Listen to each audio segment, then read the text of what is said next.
I'm organizing my sewing room today, which basically means rediscovering everything I've ever made. First, I found these vintage sewing patterns I've thrifted a few years ago. Still haven't used them, but the illustrations are so cute, I refuse to let them go. Then I got into my handmade patterns. First is my wedding reception dress. Next is the pattern for my second ever project, a romper. It was definitely a challenge, but I love how it came out. Then my first ever project. It was a full skirted dress in an early 60s feel.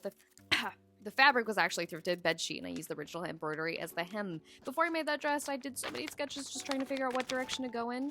All of these patterns were made completely from scratch, just using my measurements and a lot of geometry, which is funny because as a person who hates math, it's an only time I'm gonna willingly do math, okay?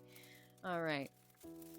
Then finally we get to the sketchbook. Holds everything, measurements, drafts, all the messy in-between thinking. It's basically a record of how I work through each idea. That's what I love about sewing. It feels like a 3D puzzle, just figuring out which pieces go where and what order until it finally makes sense and I have a finished project.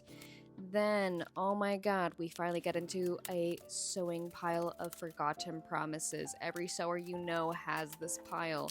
Clothes my family asked me to fix that have been sitting here for at least 2 years.